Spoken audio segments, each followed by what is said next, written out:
Question 1.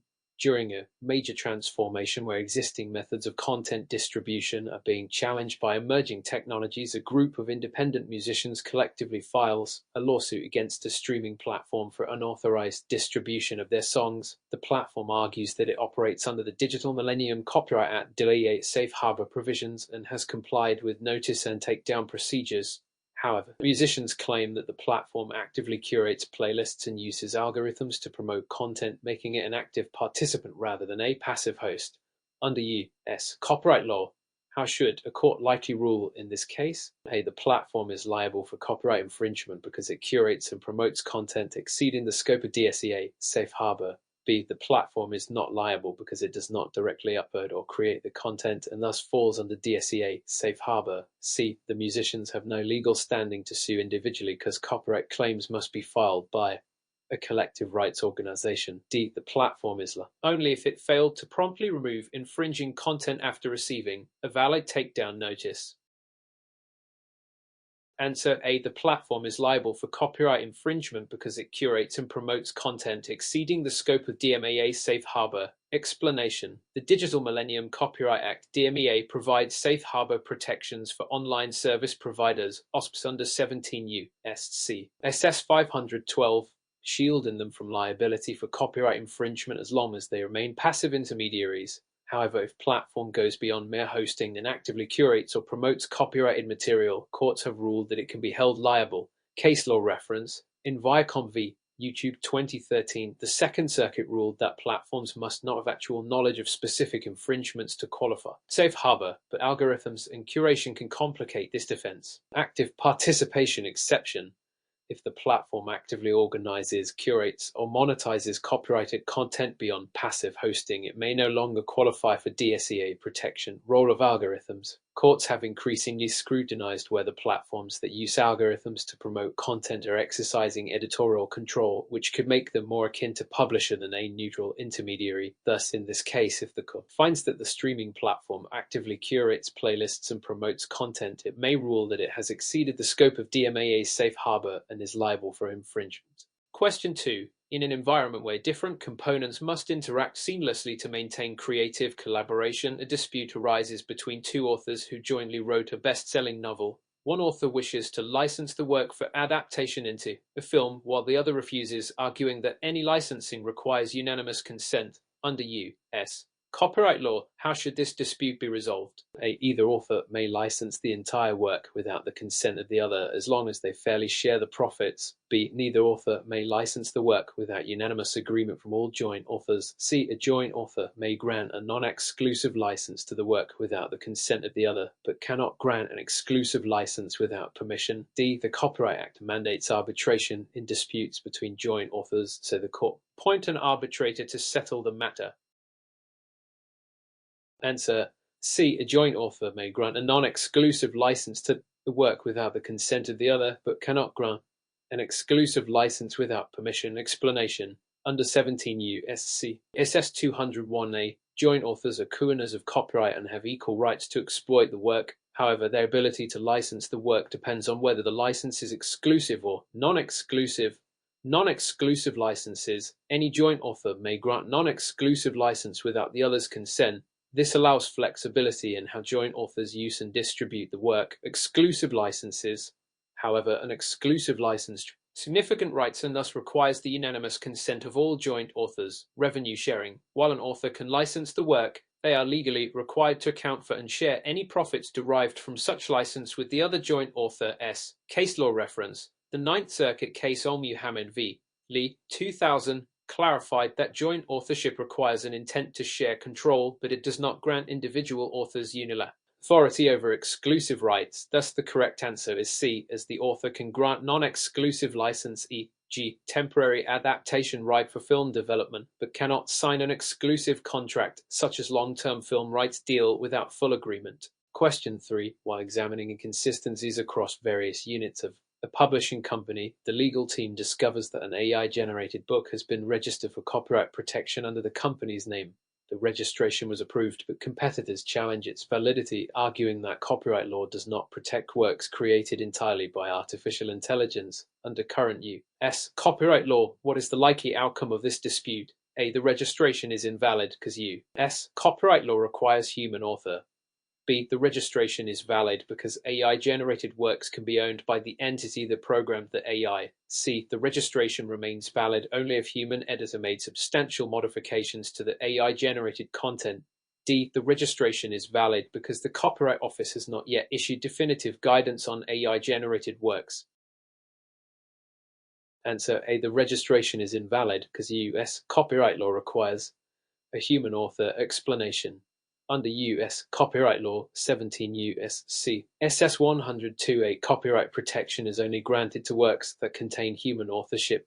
The U.S. Copyright Office has repeatedly denied copyright protection for AI-generated works unless there is sufficient human involvement. Human authorship requirement.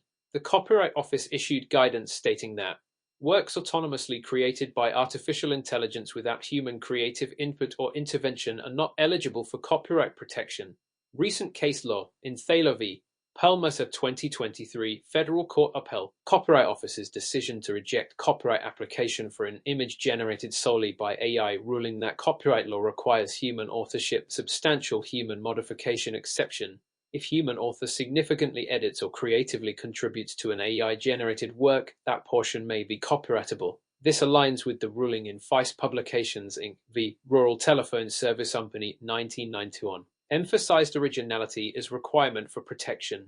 Thus, in this case, the AI-generated book would not receive copyright protection unless human editor made substantial modifications that demonstrated creative effort.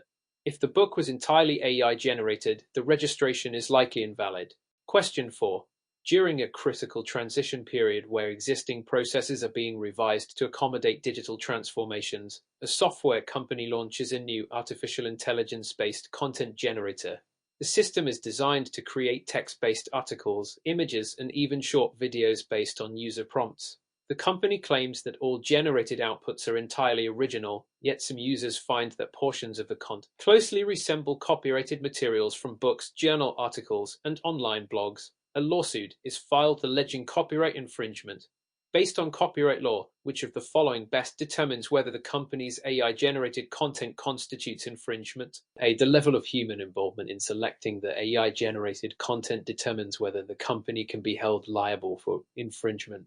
B. The fact that the AI system does not have intent means there is no liability for copyright infringement. C. If the generated content is substantially similar to copyrighted works and was derived from those sources, it constitutes infringement, regardless of intent or automation. D. The AI to mix multiple sources into new format makes the content transformative and automatically protected under fair use. Answer. C. If the generated content is substantially similar to copyrighted works and was derived from those sources, it constitutes infringement, regardless of intent or automation. Explanation. Under U.S. copyright law, infringement is determined by the substantial similarity test and whether the work was derived from copyrighted sources. AI systems that produce outputs mimicking or closely resembling copyrighted content could lead to direct or secondary liability for the company operating the system.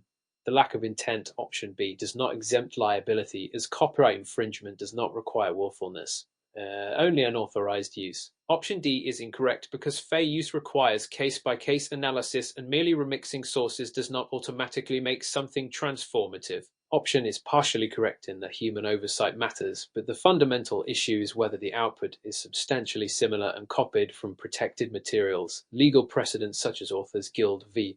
Google and recent discussions in copyright law about AI-generated work suggest that AI companies may face liability if their systems produce unauthorized derivatives. Question 5. When dealing with a complex system that shows occasional discrepancies in copyright protection enforcement, a digital music streaming service implements a fingerprinting algorithm to automatically detect and flag unauthorized use of copyrighted sound recordings. However, independent musicians complain that their original compositions are being incorrectly flagged as infringing, preventing them from monetizing their work. The streaming service argues that its algorithm follows industry standards and that users must appeal incorrect takedowns through a review process. Under the DSEA, which of the following is the best course of action for affected musicians? A. File a lawsuit directly against the streaming service for copyright infringement as the false flags demonstrate an overreach of its enforcement mechanisms. B. Submit A counter notification under the DSEA to challenge the incorrect takedown and request reinstatement of their content. C. Register their works with the Copyright Office before filing a complaint to ensure they have standing to contest algorithmic errors. D. Seek a class action law against the streaming service to reform its copyright enforcement policies under First Amendment principles. Answer. B. Submit a counter notification under the DSEA to challenge the incorrect takedown and request reinstatement of their content. Explanation. Under the Digital Millennium Copyright Act, DEA online service providers like streaming platforms must comply with notice and takedown procedures. Section 512G of the DSEA allows users to file a counter notification if they believe their work was wrongly removed. Provider is then required to reinstate the content unless the original complainant files a lawsuit. Option A is incorrect because merely flagging content does not constitute copyright infringement by the streaming service. Option C misunderstands the role of registration. While registration provides additional legal remedies, it is not required to dispute takedowns. Option D is incorrect because First Amendment challenges do not typically apply to private companies' copyright policies. The correct approach under copyright law is the counter notification mechanism, which ensures due process for content creators. Question 6. In a high-stakes environment where multiple challenges arise in enforcing copyright online, a popular video sharing platform allows users to upload reaction videos and video game playthroughs. Some creators claim fair use for their videos, arguing that their content is transformative, while copyright holders claim that these videos use substantial portions of their original works without authorization. Which of the following factors is most critical?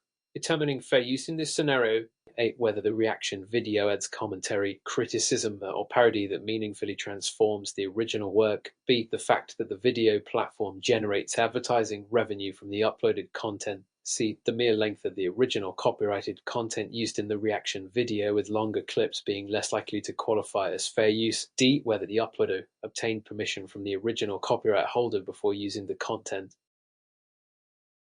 Answer A. Whether the reaction video adds commentary, criticism, or parody that meaningfully transforms the original work. Explanation. Fair use is evaluated under 4 factors: 17 U.S.C. SS 107. Purpose and character of the use. If the work adds commentary, criticism, or new expressive purpose, it is more likely to be fair use. Parody and critique often weigh in favor of fair use. Nature of the copyrighted work. Using factual content is more likely to be fair use than highly creative works. Amount and substantiality of the portion used. Simply using large portion does not automatically negate fair use. G. Campbell v. Cuffrose. Effect on the market. If the new use does not significantly harm the original work's market, it may favor fair use. Option B is incorrect because platform revenue does not directly determine whether video is fair use. Option C is misleading because length alone does not determine fair use. Context matters. Option D is incorrect because fair use is defense that does not require permission from the original copyright holder. The key factor is whether the new work adds transformative value, making option the most important consideration. Question 7. As part of an evolving regulatory framework that impacts digital copyright enforcement, a government agency proposes new guidelines requiring content-sharing platforms to implement stricter content filtering algorithms.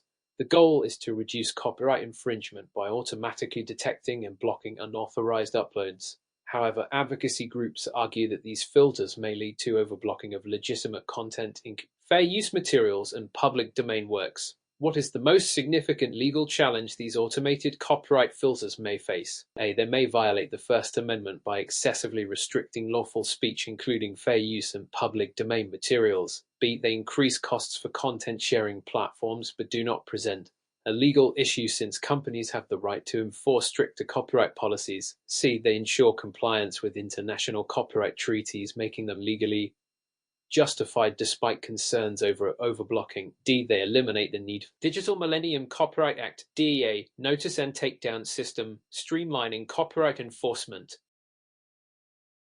Answer A. They may violate the First Amendment by excessively restricting lawful speech, including fair use and public domain materials. Explanation. Mandatory automated filtering systems pose a significant First Amendment challenge because they may lead to the wrongful suppression of lawful content.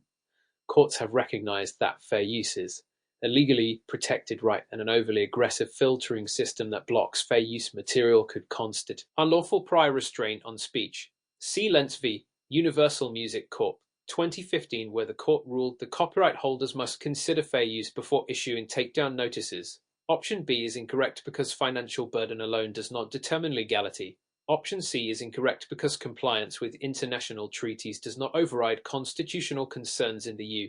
Option D is incorrect because the DSEA remains the primary legal framework for handling copyright disputes, and filtering systems do not eliminate the need for notice and takedown procedures.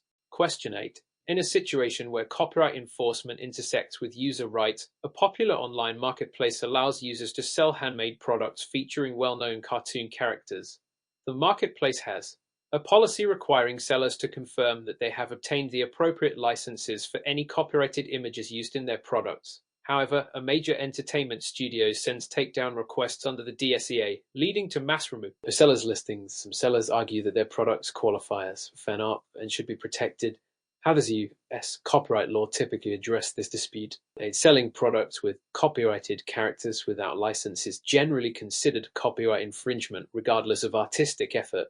B. If the seller does not make significant profits, the products qualify as fair use and are not infringing. C. The marketplace can ignore takedown requests if sellers claim that they are creating transformative works. D. Fan art is a legal exception that allows independent artists to use copyright characters freely for commercial purposes.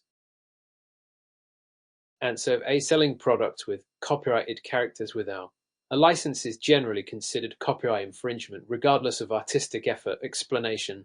Under U.S. copyright law, using copyrighted characters in commercial products without permission constitutes infringement, even if the work is handmade or modified. Fair use 17 U.S.C. SS 107 does not automatically apply to merchandise or commercial goods unless the work significantly transforms the original meaning or expression. G. Parody critique. Courts have generally ruled that selling unlicensed merchandise does not qualify as fair use. E.g. Disney Enterprises Inc. v. Redbubble Inc. Option B is incorrect because fair use is not determined by profit alone. The nature of the use and its impact on the original work's market are critical factors. Option C is incorrect because platforms must comply with the DIACOS takedown process to avoid liability. Option D is incorrect because there is no blanket legal exception for fan art. Most derivative works require license. Question 9. In an industry where rapid technological advancements affect copyright enforcement, a company develops an AI-powered music generator that creates original compositions based on vast amounts of data from copyrighted songs. The company argues that because its AI does not copy entire songs, but instead learns patterns and creates new music, it does not infringe on any copyrights. Which legal principle is most relevant? Determining whether the AI-generated music infringes existing copyrights. A. The derivative works doctrine, which evaluates whether the AI-generated music is substantially similar to copyrighted songs it was trained on. B. The fair use doctrine, which automatically protects AI-generated music since the process of training the AI is considered transformative. C. The first sale doctrine, which allows users to freely distribute AI-generated music as long as they legally purchased the AI software. D. Laissez-faire doctrine, which exempts common musical patterns from copyright protection, making AI-generated music non-infringing. Answer A. The derivative works doctrine, which evaluates whether the AI-generated music is substantially similar to copyrighted songs it was trained on. Explanation. The derivative works doctrine is crucial in determining whether AI-generated music infringes upon copyrighted songs. Courts examine whether the AI produces outputs that are substantially similar to the copyrighted materials it was trained on. See cases like Warnich Music Inc. v. Neely and the ongoing debates on AI and copyright law. Option B is incorrect because fair use is not automatically granted to AI-generated works. While training AI on copyrighted material may be argued as transformative, the resulting outputs must still be analyzed for infringement. Option C is irrelevant because the first sale doctrine applies to physical distributed copies, not generative AI models. Option D is partially correct. Laissez-faire allows the reuse of common musical elements, but if AI-generated music closely resembles copyrighted songs, infringement can still occur. Question 10. In a scenario where copyright law interacts with new business models, a startup company launches an online platform that allows users to stream classic movies for free, supported entirely by advertisements. The company argues that since it does not charge users and operates similarly to traditional TV broadcasts, it does not require permission from copyright holders. However, major movie studios file a lawsuit claiming copyright infringement. What is the most likely legal outcome? A. The startup must obtain proper licenses from copyright holders before streaming copyrighted films, even if it generates revenue through ads. B. The company is protected under the fair use doctrine since it is offering the movies for free rather than selling them directly. C. The streaming service qualifies as a public performance exemption similar to television broadcasts and does not require separate licenses. D. If the company credits original creators, it does not need additional permission to stream the films. Answer A. The startup must obtain proper licenses from copyright holders before streaming copyrighted films, even if it generates revenue through ads. Explanation. Under U.S. copyright law, streaming copyrighted films without authorization constitutes public performance infringement. 17 U.S.C. SS 106. Companies must obtain proper licensing agreements to legally distribute copyrighted content even if they do not charge users directly. Ad-supported revenue models do not exempt platform from copyright compliance. See the precedent in American Broadcasting Companies Inc. v. Aereo Inc. Option B is incorrect because fair use does not apply to full movie streaming, especially when monetized. Option C is incorrect because television broadcasters operate under specific licensing agreements, e.g. retransmission consent deals.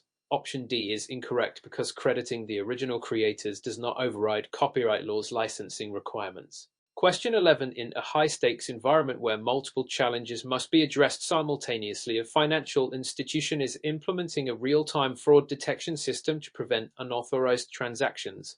The system uses machine learning algorithms to analyze transaction patterns and flag suspicious activities. However, some legitimate transactions are incorrectly flagged as fraudulent, causing delays for customers. Which approach is most effective? Reducing false positives while maintaining security. A. Lowering the sensitivity threshold of the fraud detection system to minimize flagged transactions. B. Allowing flagged transactions to proceed automatically if they come from repeat customers. C. Incorporating additional contextual data, such as geolocation and user behavior history, to refine detection accuracy. D. Disabling real-time detection and relying solely on post-transaction reviews. Answer. C. Incorporating additional contextual data, such as geolocation and user behavior history, to refine detection accuracy. Explanation. Using additional contextual data, such as geolocation, historical transaction behavior, and biometric verification, helps refine fraud detection accuracy while maintaining security. Machine learning models improve by integrating more relevant features, reducing false positives with compromising fraud prevention. See case studies on adaptive fraud detection systems in banking. Option is incorrect because lowering sensitivity increases the risk of undetected fraud. Option B is risky because repeat customers can still be compromised. Option D is ineffective because real-time detection is critical for fraud prevention. Question 12. During an emergency response where multiple areas are impacted, a hospital system experiences a cyber attack that locks critical patient records, delaying treatment. The department quickly implements a backup recovery protocol, but some patient data is still inaccessible. Meanwhile, medical teams need immediate access to key records to ensure proper care. What is the best course of action? A. Rely on handwritten notes and verbal communication until the systems are fully restored. B. Activate a secure offline backup system with limited but essential patient data. C. Delay patient treatment until full access to records is restored to avoid errors. D. Restore access by negotiating with the attackers to regain control of locked records. Answer. B. Activate a secure offline backup system with limited but essential patient data. Explanation. Activating a secure offline backup system ensures critical patient data remains accessible during cyber attacks, allowing medical teams to proceed with urgent care. Hospitals must have contingency plans for electronic health record disruptions. See NIST guidelines on healthcare cybersecurity resilience. Option is insufficient because verbal communication and handwritten notes introduce errors. Option C is dangerous because delaying treatment can be life-threatening. Option D is unethical and risky because paying ransomware demands does not guarantee data recovery. Question 13. In a situation where formal requirements conflict with operational flexibility, a logistics company is mandated by government regulations to document every shipment's route and cargo details. However, Due to frequent last-minute route changes caused by weather conditions and traffic congestion, keeping records up to date is challenging. What is the most effective way to ensure compliance while maintaining operational efficiency? A. Require manual updates to records for each route change, regardless of time constraints. B. Use GPS tracking and automated reporting to update shipment records in real time. C. Establish a fixed set of routes and prohibit last-minute changes to simplify documentation. D. Report route deviations only when explicitly requested by regulators. Answer: B. Use GPS tracking and automated reporting to update shipment records in real time. Explanation: using GPS tracking and automated reporting ensures real-time compliance with documentation requirements without disrupting logistics operations. Automation minimizes human error and reduces administrative burdens. See best practices in digital supply chain management. Option is inefficient due to the time burden on employees. Option C limits operational flexibility. Option D risks non-compliance with government regulations. Question 14. When scaling up operations that experience significant fluctuations in demand, the commerce company faces inventory shortages during peak shopping periods. This results in delayed orders and frustrated customers. The company must improve its supply chain strategy. What is the best approach? A. Maintain excess inventory at all times to prevent shortages. B. Implement demand forecasting models and dynamic inventory adjustments. C. Limit the number of orders processed during high demand periods. D. Increase supplier lead times to reduce order frequency. Answer: B. Implement demand forecasting models and dynamic inventory adjustments. Explanation: using demand forecasting models and dynamic inventory adjustments allows real-time response to fluctuations, preventing shortages while avoiding excessive stockpiling. AI-driven forecasting helps businesses predict and adapt to changing demand patterns. Option is costly and inefficient. Option C reduces revenue and customer satisfaction. Option D extends order fulfillment times, worsening delays. Question 15. While analyzing the root causes of sequential problems in a software system, a team discovers that multiple failures originate from dependencies on external APIs. The APIs occasionally return incorrect data, leading to cascading failures. How should the team improve system resilience? A. Implement automated retries with exponential backoff and failover mechanisms. B. Disable external API calls and rely solely on cached data. C. Ignore minor data inconsistencies and proceed with processing. D. Require manual approval before executing API-based operations. Answer A. Implement automated retries with exponential backoff and failover mechanisms. Explanation: automated retries with exponential backoff and failover mechanisms ensure system resilience against unreliable APIs. These techniques reduce downtime and prevent cascading failures. Option B risks using outdated data. Option C is unreliable. Option D slows down system operations unnecessarily. Question 16. When implementing new protocols in a shared environment, a manufacturing plant introduces stricter safety procedures requiring workers to wear additional protective gear. However, some employees resist due to discomfort and slow workflow. What is the best approach to ensure compliance while addressing concerns? A. Enforce strict disciplinary actions against non-compliance. B. Provide ergonomic protective gear and explain safety benefits. C. Reduce the use of protective gear for employees who object. D. Allow workers to opt out of safety protocols if they sign a waiver. Answer: B. Provide ergonomic protective gear and explain safety benefits. Explanation: providing ergonomic protective gear and clear safety education increases compliance and reduces resistance. Involving workers in the process enhances acceptance. See OSHA guidelines on workplace safety engagement. Option A creates hostility. Options C and D compromise worker safety and legal compliance. Question 17. During a seamless transition where continuity must be maintained, a large corporation migrates its internal communication system to a new platform. However, employees struggle to adapt, leading to missed messages and collaboration issues. What strategy ensures a smooth transition? A. Provide thorough training and phased adoption with dual platform support. B. Force immediate adoption of the new platform with no overlap period. C. Allow departments to choose whether to migrate. D. Remove the old platform before the new system is fully tested. Answer A. Provide thorough training and phased adoption with dual platform support. Explanation: A phased adoption approach with training and dual platform support minimizes disruptions and allows employees to adjust gradually. Option B creates resistance. Option C leads to fragmentation. Option D risks major communication failures. Question 18. As businesses increasingly rely on big data analytics, a multinational technology company must implement a data governance framework to ensure compliance with global privacy regulations. What is the most effective approach to managing data governance while maintaining operational efficiency? A. Establish clear data policies, implement access controls, and ensure compliance with DDR and other regulations. B. Allow unrestricted data access across departments to enhance operational efficiency. C. Store customer data indefinitely without a structured retention policy. D. Avoid investing in data governance strategies due to cost concerns. Answer A. Establish clear data policies, implement access controls, and ensure compliance with GDPR and other regulations. Explanation.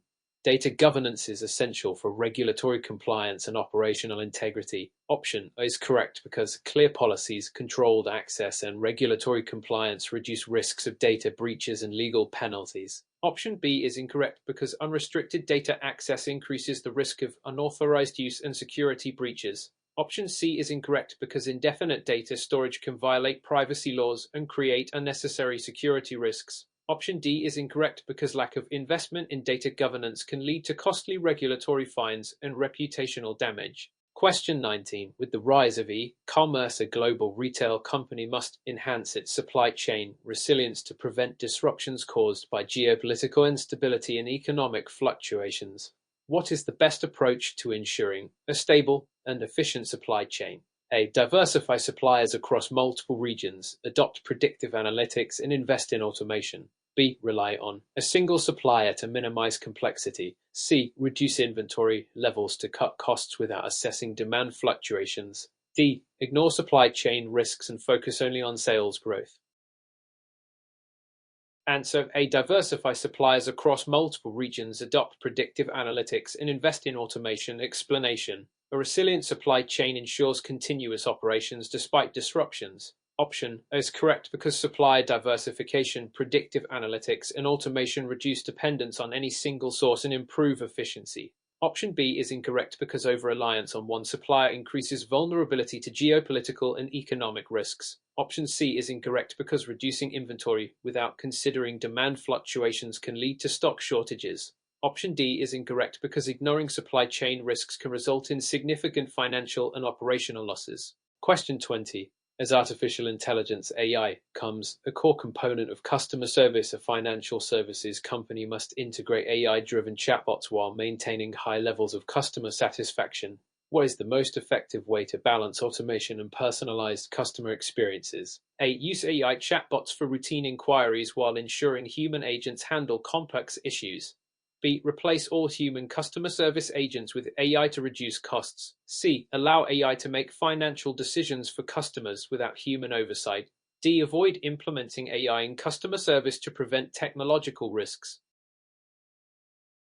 Answer A. Use AI chatbots for routine inquiries while ensuring human agents handle complex issues. Explanation. AI-driven customer service enhances efficiency but must be balanced with human interaction. Option is correct because using AI for routine tasks while retaining human agents for complex issues ensures efficiency without compromising customer satisfaction. Option B is incorrect because fully replacing human agents can lead to frustration in complex cases. Option C is incorrect because AI should not make critical financial decisions without human supervision. Option D is incorrect because avoiding AI adoption entirely can result in inefficiencies and lost competitive advantages. Question 21. In a multi-location scenario where consistency requirements are critical, a global retail chain struggles with variations in customer service standards across different branches. Some locations provide exceptional service, while others receive frequent complaints. The company wants to ensure a consistent customer experience. What is the best approach? A. Implement standardized training programs and performance monitoring across all locations. B. Allow each location to develop its own customer service policies based on local needs. C. Focus only on underperforming locations while leaving high-performing branches unchanged. D. Centralize customer service by handling all inquiries and complaints from a corporate office.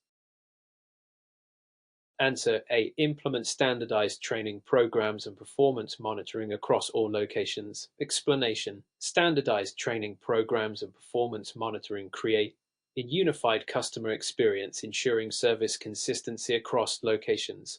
Providing structured training, clear guidelines, and ongoing evaluations helps address discrepancies while maintaining high service quality company-wide. Option B is incorrect because allowing individual locations to develop their own policies can lead to further inconsistencies. Option C is ineffective because even high-performing locations benefit from standardization. Option D removes local flexibility, which is essential for handling region-specific customer concerns efficiently. Best practice: implement continuous training, customer feedback mechanisms, and regular audits to reinforce service consistency across multiple locations. Question 22. While analyzing the root causes of sequential problems in a manufacturing process, an engineering team identifies recurring defects in products coming off the assembly line. The defects appear sporadically but seem to be linked to certain production shifts. What is the most effective way to diagnose and resolve this issue? A. Increase quality control checks at the end of the production line. B. Collect and analyze process data, identifying trends related to shift timing, machine performance, and worker inputs. C. Replace all machinery in the assembly line to eliminate potential defects. D. Assign random workers to different shifts to see if the issue persists.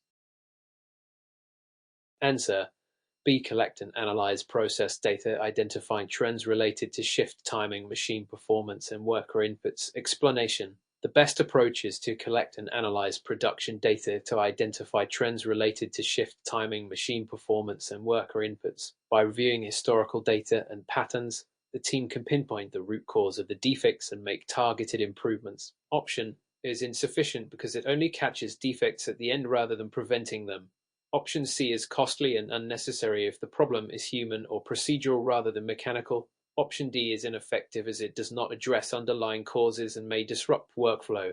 Best practice: use Six Sigma methodologies and real-time monitoring tools to detect inconsistencies and improve production quality. Question 23.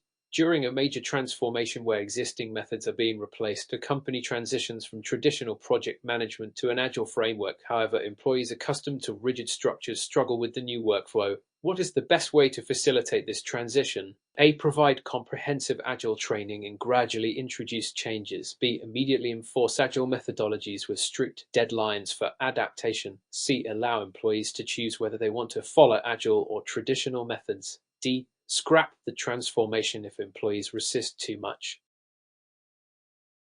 Answer A. Provide comprehensive agile training and gradually introduce changes. Explanation.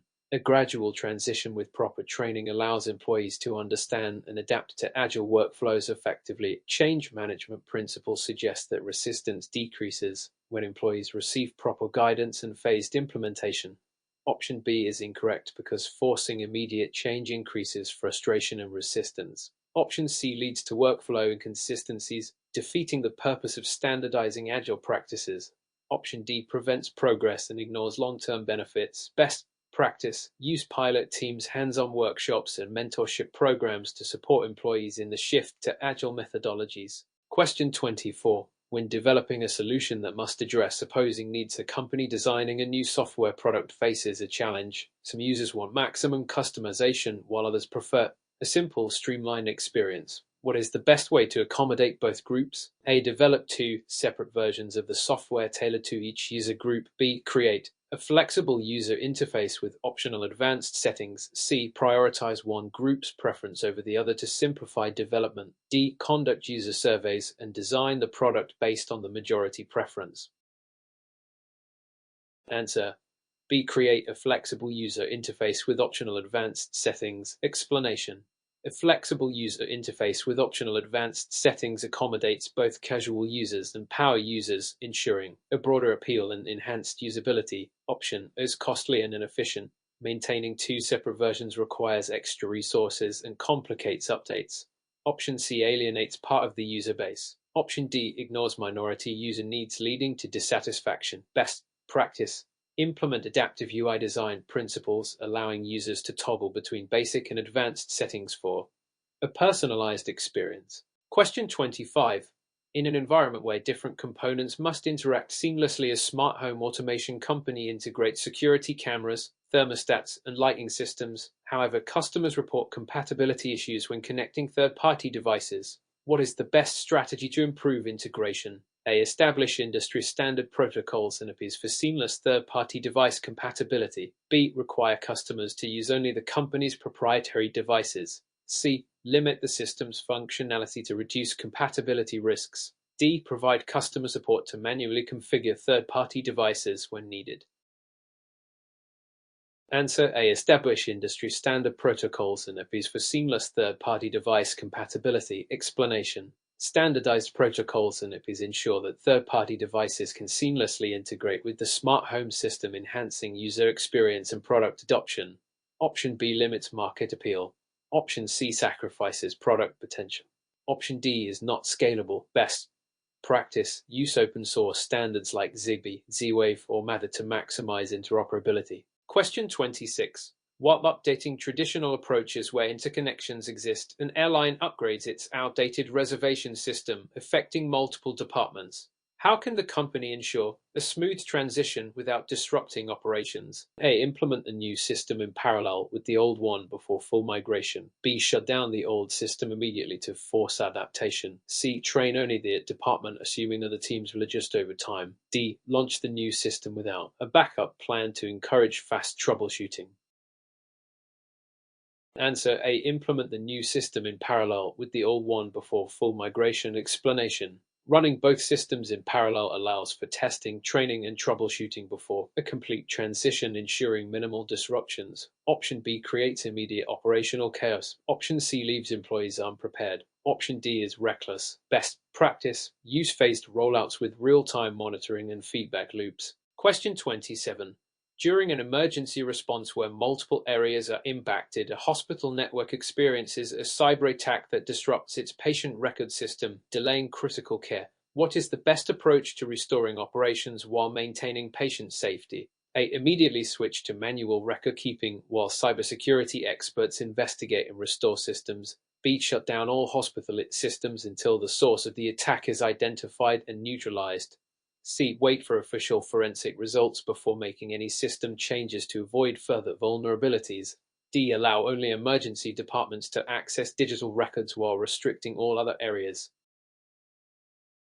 Answer A. Immediately switch to manual record keeping while cybersecurity experts investigate and restore systems. Explanation. A manual fallback system ensures that patient care continues without delays while cybersecurity experts work to contain and resolve the attack. Hospitals must prioritize patient safety while restoring essential operations.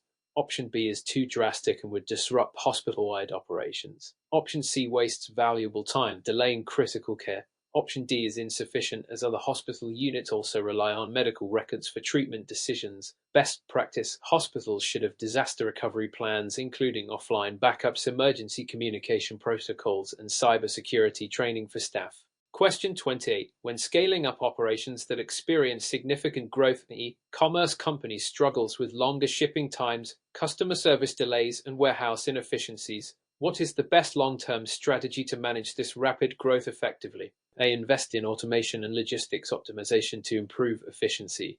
B. Hire more employees in customer service and warehouse operations without changing processes. C. Temporarily limit orders to manage demand until operations stabilize. D. Focus solely on marketing and sales growth to sustain profitability.